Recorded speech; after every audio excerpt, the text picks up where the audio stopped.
दोस्तों 18 जून 2020 को माध्यमिक शिक्षा बोर्ड राजस्थान अजमेर का कक्षा गणित विज्ञान वर्ग का पेपर संपन्न हो चुका है। दोस्तों देख सकते हैं कि आप सभी को मैं इसकी आंसर की बताने वाला हूं, तो आप सभी को बेसब्री से इंतजार था कि कब है वो राजस्थान माध्यमिक शिक्षा बोर्ड के पेपर होंगे। तो अभी वो राजस्थान माध्यमिक शिक्षा बोर्ड 18 जून का पेपर है वो कंप्लीट हो चुका है। मैं आपको सबसे स्टिक और सबसे पहले आंसर की बताने जा रहा हूं। तो देखिए हमारी इस वीडियो को लास्ट तक देखना। तो सबसे पहले देखिए यहाँ पे जनरल इन्फॉर्मेशन दी होती है कि परीक्षार्थी सर्वप्रथम अपने प्रश्न पत्र में अंक अनिवार्य लिखें, और ये जरूरी सूचना होती है वो परीक्षार्थी को है वो जरूरी रूप से भरनी होती है। और ये यहाँ पे रोल नंबर दिया हुआ है, यहाँ पे आप देख सकते हैं उच्च माध्यमिक परीक्षा 2020 पूर्णांक 380।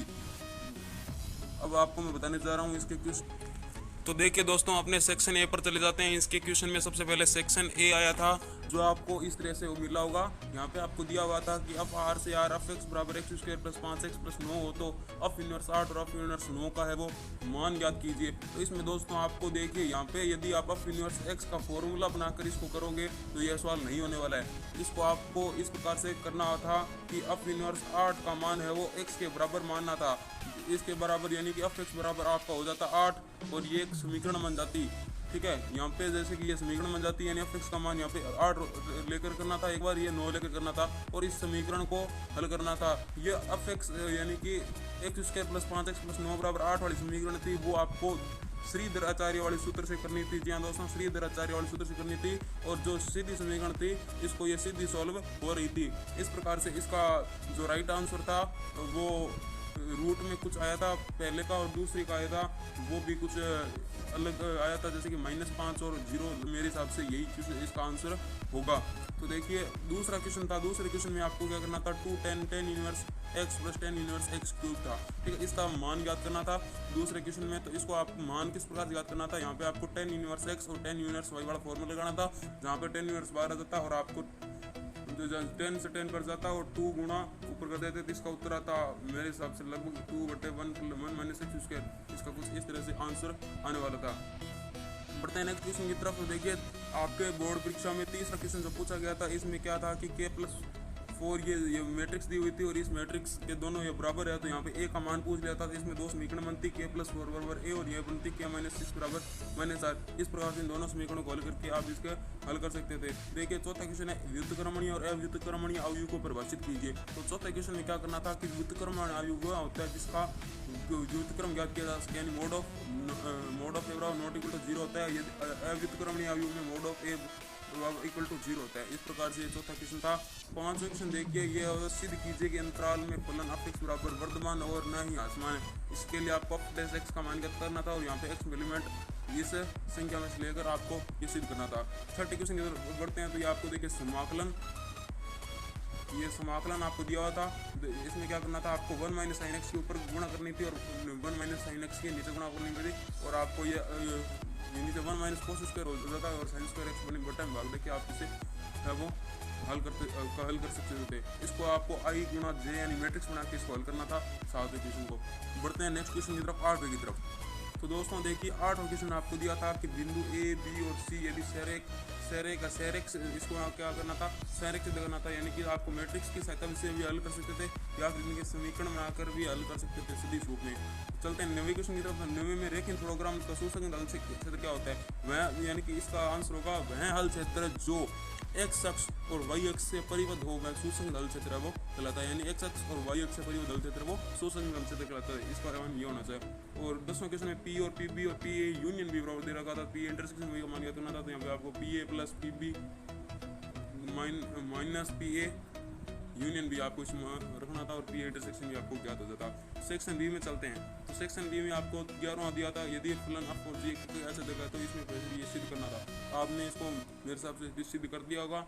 12वें क्वेश्चन की तरफ बढ़ते हैं। तो इसमें आपको देखो ये मैट्रिक्स दी हुई थी आई बराबर यहाँ पे 3 गुणा 3 क्रम के अवयव, यानी कि इसको इधर ये माइनस में थे, आप इसको प्लस में ले जाकर इसको जोड़ना था और ए का मान ज्ञात करना था और फिर ए डॉट ए ट्रांसफर ज्ञात करना था, यानी कि ए ज्ञात करने के बाद आपको ए ट्रांसफर, ये थोड़ा लंबा सवाल था और इसमें आपको देख सकते हैं 2 नंबरों में डाल दिया। ये बहुत ही बोर्ड की सख्त कार्रवाई होनी चाहिए, क्योंकि जो बोर्ड का इस बार पेपर बना था लॉकडाउन के कारण ये बहुत ही गंदा पेपर आया इस बार दोस्तों, क्योंकि इसमें जो क्वेश्चन है उसकी लेंथ बड़ी थी और जो पैटर्न था वो पैटर्न को छोड़कर इसको बनाया गया, जैसे कि अर्धवार्षिक परीक्षा में भी इस प्रकार से पेपर है वो बनाए गए थे। तो देखिए दोस्तों, इसमें क्या है कि बच्चों के नंबर बहुत कटने के चांसेस बहुत ज़्यादा बन जाते हैं, क्योंकि पैटर्न से पेपर नहीं आया था, बच्चों ने पैटर्न से तैयारी की थी। तो देखिए 13वां क्वेश्चन याद एक्स के सापेक्ष समाकलन याद कीजिए। तो इसमें आपको 2x+5 बराबर इसको a प्लस डी बटे डी एक्स, यानी इस प्रकार से इसको हल करके वो चलना था। और जब इसको 2x+5 को तोड़ लेते हो a डी बटे डी एक्स, यानी नीचे वाला इसको अवकलन करके, तो इसमें ऊपर मार्क देने थे, और यानी कि इसमें 2 इक्वेशन बनती। यदि आपने सही किया है तो यह इसी प्रकार से होगा। बढ़ते हैं नेक्स्ट क्वेश्चन की तरफ। तो 14वां क्वेश्चन क्या था, देखिए दोस्तों 14वां क्वेश्चन आपकी बोर्ड परीक्षा में आया था। y बराबर log x ये देखो रूट में log x अनंत दिया हुआ था। यहाँ पर आपको क्या करना था, y बराबर root log x plus y कर देना था, यानी कि ये अनंत बार आ यानी y बार आएगा। इस बार आपको क्या करना था कि यहाँ पे होल स्क्वायर कर देनी थी, तो ये रूट हट जाता और even log x plus y हो जाता। आप सीधा इसका यह अवकलन कर देते। ये देखिए 15वां सवाल क्या आया था कि वक्र 2x² माइनस वाई स्क्वायर बराबर 14 पर सरल रेखा के समांतर अभिलंब का समीकरण है वो ज्ञात करना था। यहाँ पे आपको अभिलंब यानी कि इसके समांतर रेखा दे रखी है, यानी आपको अभिलंब m का मान यहाँ से ज्ञात करना था, और इससे आप डिवाइडेड dx और इसके बराबर के आपको बिंदु वो ज्ञात करने थे। एक 0,21 है वो बिंदु इसमें आया था, और एक अन्य बिंदु भी आया था। सेक्शन सी में चलते हैं। तो यहाँ पे आपको दिया गया त्रिकोणमितीय समीकरण को हल कीजिए। तो इसमें कोई भी अथवा में क्वेश्चन नहीं आया था। देखिए sin inverse x plus sin inverse 2x बराबर पाई बटे 3 को हल कीजिए। तो इसमें क्या था कि आपको अपने को वो ये उदाहरण आप 9 देख सकते हैं। ये उदाहरण 9 आया दूसरी प्रश्नावली का, क्योंकि इसमें क्या साइन इनवर्स को कोस इनवर्स चेंज करना था, और इसका फॉर्मूला होता है पाई बटा 2 minus cos inverse x. Sine inverse बराबर पाई बटा 2 माइनस कोस इनवर्स एक्स होता है। 17वां क्वेश्चन था। इसमें आपको पहले इसमें ए का भाग देना था, इसमें बी का और इसमें सी का, फिर ऊपर जोड़ के और यानी कि ये बार ले लेना था, और ये इसका मान 0 जाता और ये आपको ये बच जाता। इसलिए 17वां क्वेश्चन भी इस प्रकार से हो गया। 18वें क्वेश्चन में ये देखो समीकरण दिखाई दिया होता है, इसको आपको हल करना था। इसमें 3 समीकरण बनेगी, इसको जोड़ दीजिए और इसका गुणा कर दीजिए। इस प्रकार 3 समीकरणों से इसका एक्स वाई और वाई के मान है वो ज्ञात करने थे। आपने कितने क्वेश्चन किए और बोर्ड में आप कितने नंबर बन रहे हैं, तो इसमें हमारे को कमेंट करके जरूर बताएं। तो चलिए नेक्स्ट क्वेश्चन की तरफ बढ़ते हैं। देखिए दोस्तों 19वां क्वेश्चन था, समाकलन करना था। इसमें कोस इनवर्स x प्लस ए प्लस एक्स था, एक्स के साथ समाकलन कीजिए। इसमें आपको x बराबर 1 यानी कि 1 कोस 2 थीटा मानना था। इसको आप हल कर सकते थे आराम से। इसमें 20वां क्वेश्चन आया था, ये था 11वीं प्रश्नावली से मध्यवर्ती क्षेत्र का क्षेत्रफल ज्ञात कीजिए। तो यहाँ पे 2 प्रवलय थे। इसमें प्रवलय इस प्रकार से बनना था, एक इस प्रकार से, ठीक है, और एक इस प्रकार से प्रवलय बनना था, यानी ये रेखा है, यानी कि ये बीच वाला मध्यवर्ती भाग है ना, इसका क्षेत्रफल आपको ज्ञात करना था। 21 में आपको एक वर्त था, यानी कि इस प्रकार से वर्त बना हुआ था, और यहाँ पे एक y बराबर x था, यानी इस भाग का क्षेत्रफल आपको ज्ञात करना था, यहाँ पे एक लंब डालकर।